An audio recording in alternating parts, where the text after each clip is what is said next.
The biggest lie you've been told is that being good makes you free. But the truth is that often, what you call virtue is just a sophisticated mechanism of obedience. Since childhood, you have been shaped to please. You were praised when you yielded, punished when you dared to be yourself. You were taught that the right thing is to sacrifice, to be silent, to nullify yourself. That the noble thing is to serve, to swallow your own truth, to keep your head down and call it humility. And over time, you learn to take pride in it, to call character the fear of taking a stand, to call kindness your inability to say no. The world loves the obedient. Society reveres those who follow rules, who adapt, who repeat. But it despises and fears those who dare to create their own path. And that's why Nietzsche disturbs. He doesn't offer you comfort. He throws you into the abyss. He doesn't tell you what is right. He forces you to question why you think it is. And when you read Zarathustra, you are not reading a philosophy manual. You are hearing a voice that burns everything you thought you knew about virtue, morality, sacrifice. This video is a confrontation, a mirror you may not want to face, but need to. Because if you live trying to be a good person, you might be living a farce. You may have adapted so much to others' expectations that you forgot who you really are. And this is not about defending vulgar selfishness or romanticizing arrogance. It's about something much deeper. It's about authenticity, about power, about living from yourself, and not from what others expect of you. Nietzsche understood something brutal. The morality of the herd was not made to free you. It was made to domesticate you. It was made to keep you predictable, submissive, harmless. And your so-called virtue may be exactly that, a habit of shrinking, of hiding behind what is socially accepted, of pretending to be noble when in reality you are just afraid. Do you want to know why this hurts? Because deep down you know there is something in you that wants to explode, that wants to create, transgress, say what you think, live with strength, intensity, truth. But you don't let it. You hold back. You freeze. Because you learned that this is wrong, that this is ego, that this is dangerous. For Nietzsche looks into your eyes and says, then let it be dangerous. True virtue is not the one that fits in. It is the one that overflows. It is not the one that follows the rule. It is the one that reinvents it. And if this video serves any purpose, let it serve to remind you of that. No more bending to a world that has no idea what you are capable of. It's time to question everything. If you are ready for that, continue. But no, after this video, you may not be able to go back to being the same.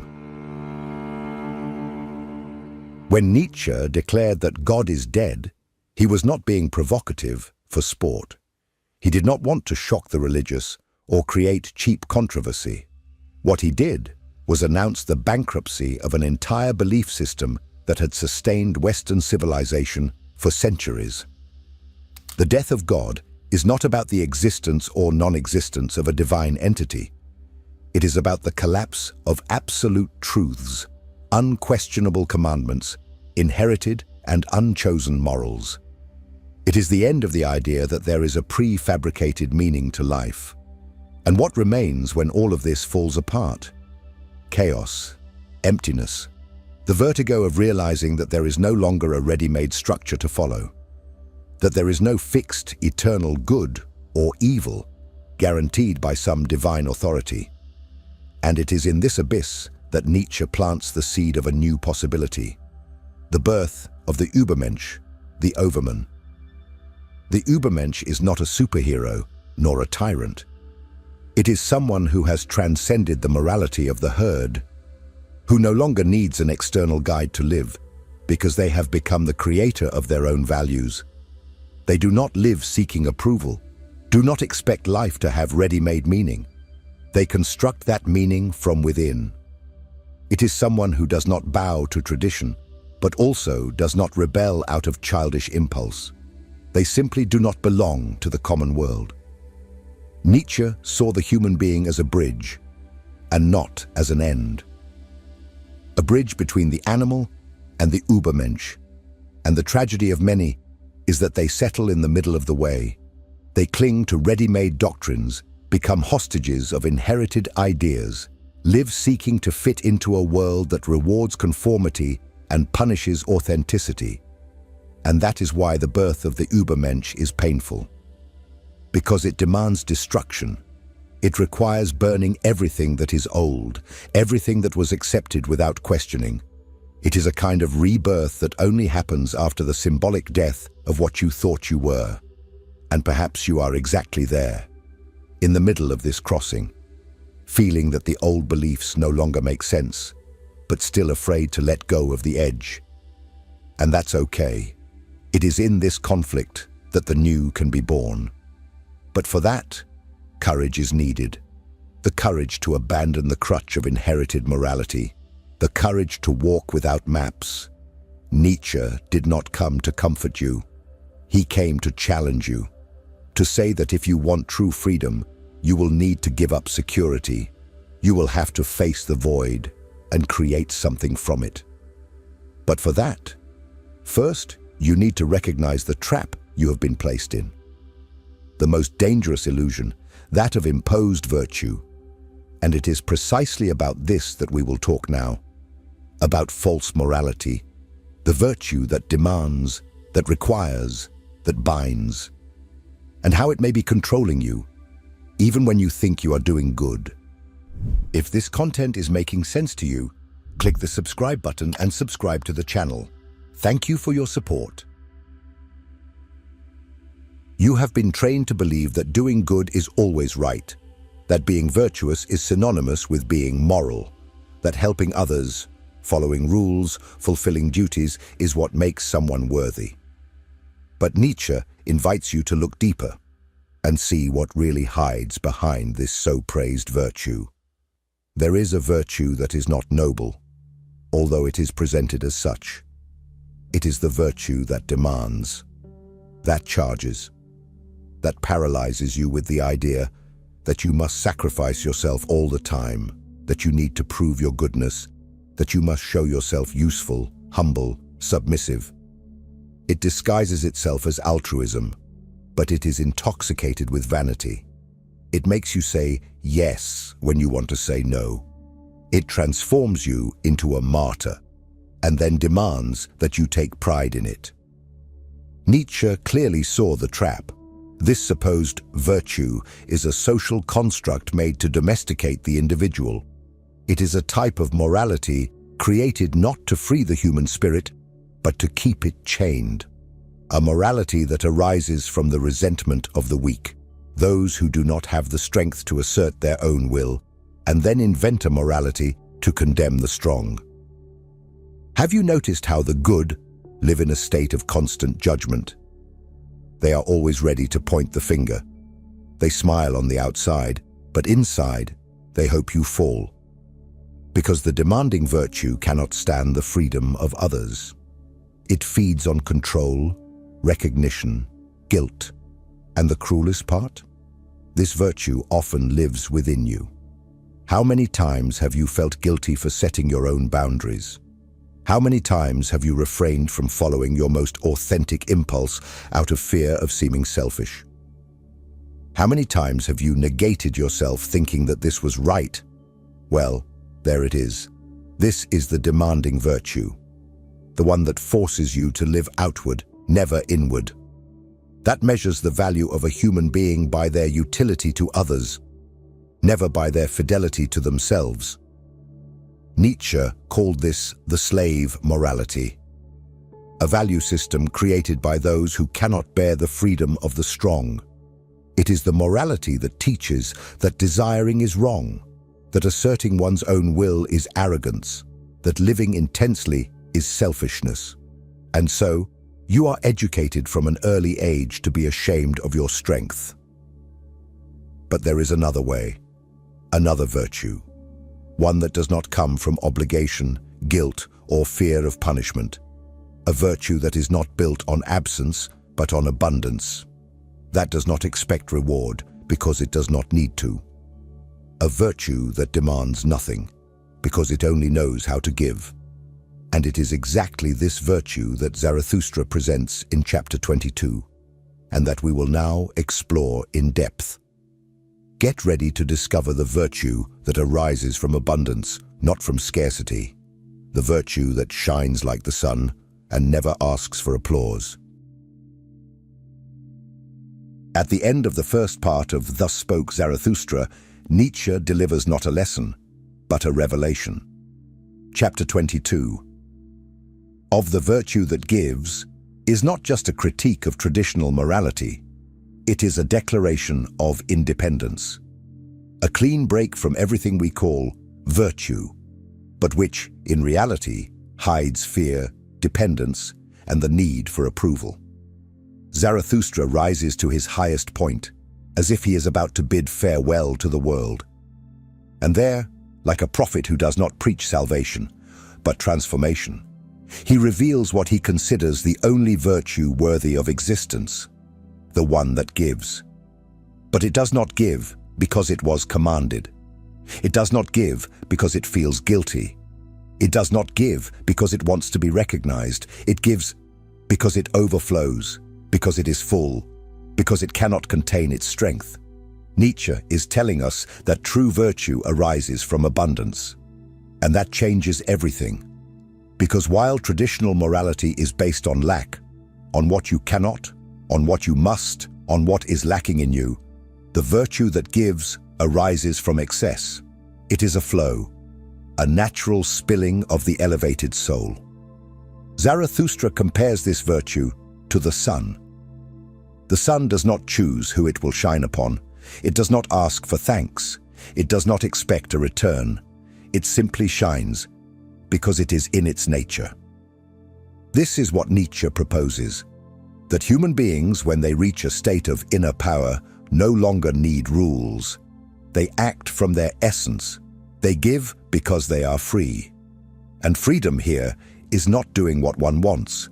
It is not needing approval to do what needs to be done. And then comes the sharp critique. You venerate your cup of virtue as if it were the chalice of life, and its content corrupts you. Nietzsche is speaking to you, to me, to all of us. He is saying that what we call virtue is often just disguised pride, a desperate attempt to appear pure, good, moral in the eyes of others. But inside, it is poisoned with vanity, with fear, with control. The virtue that gives, on the contrary, does not want to convince anyone. It does not need to justify itself. It does not need to defend itself, because it does not arise from need. It arises from the overflow of a spirit that can no longer contain itself, and for that reason, it flows.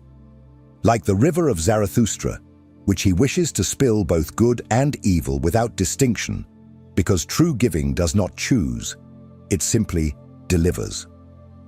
And after giving everything, Zarathustra announces that he will withdraw. He will return to silence, not out of weakness, but because the spirit that gives needs to renew itself. Because even the noblest, purest, freest virtue one day dies. And it is in this recognition of impermanence that greatness lies, to know how to give and then to depart, without attachment, without dependence.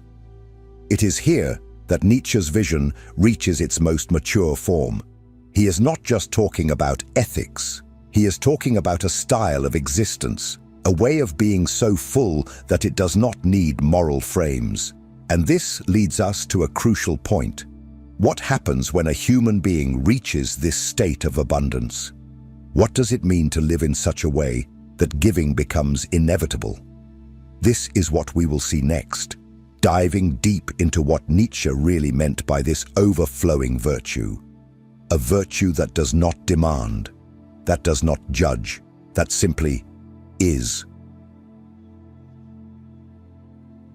Now that you have understood the contrast between the virtue that demands and the virtue that gives, It is time to dive into the core of Nietzsche's idea.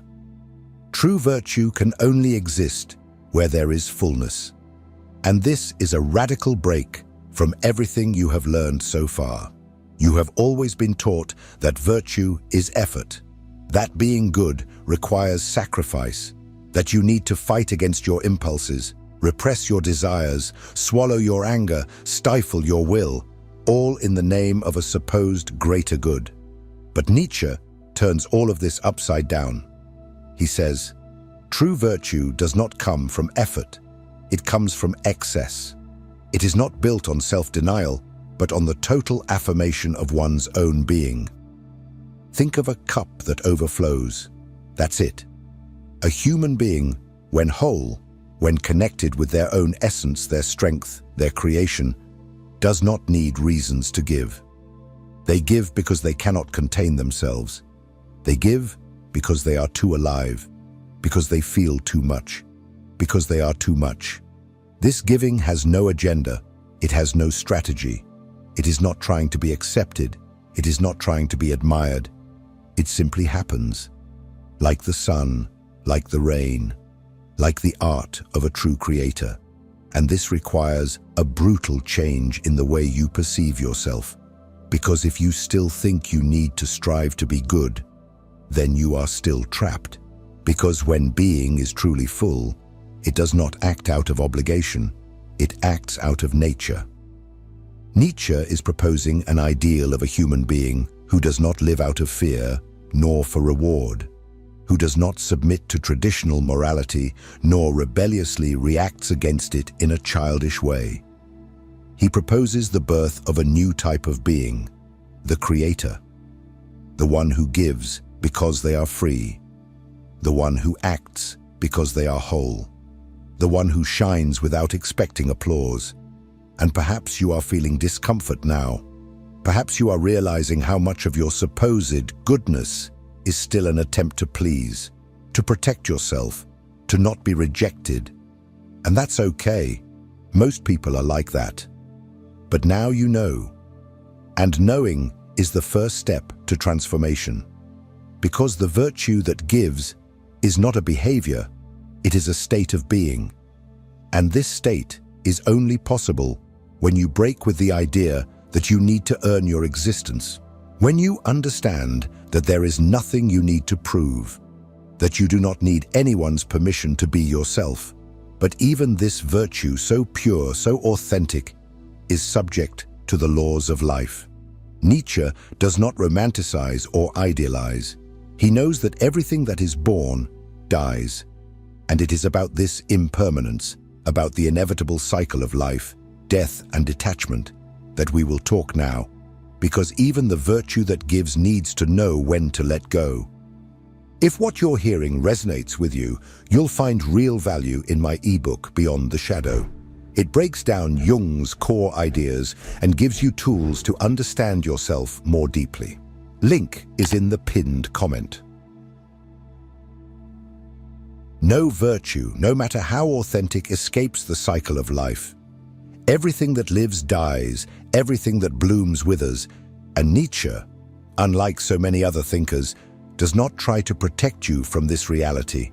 He throws you into it, without cushions, without anesthesia, because it is there, in the acceptance of impermanence, that true freedom begins.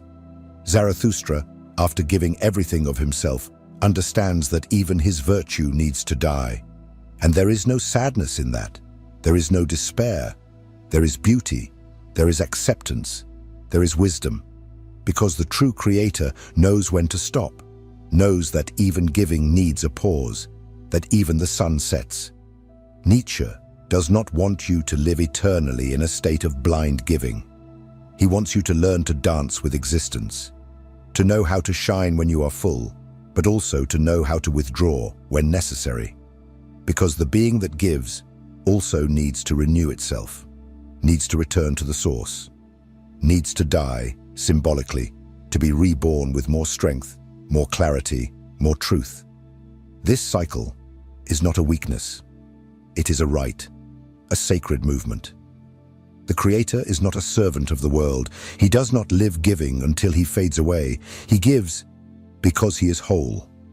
But when he begins to empty himself, he retreats, he silences, he disappears, because he understands that even giving, if done excessively, becomes contaminated. It turns into addiction. It turns into attachment. It turns into a need to be needed. And here lies the deepest point. Knowing how to give is important. But knowing when to stop giving and accepting the death of what you have created is even rarer. Because the ego wants to eternalize everything, wants to ensure that virtue is remembered, recognized, applauded. But the free spirit knows that this is an illusion, knows that everything true must pass, must flow, must disappear in time, so that something new can be born. Zarathustra does not cling even to his own doctrine. He wants his word to be like a river that pours good and evil over men and then moves on, without getting stuck, without stagnating, without seeking glory. And this image is too powerful to be ignored, because it invites us to look at our lives and ask, what am I trying to keep alive that should have already died? Perhaps it is an identity, a relationship, a purpose that no longer makes sense, or even a way of living, thinking, being, that has already fulfilled its cycle.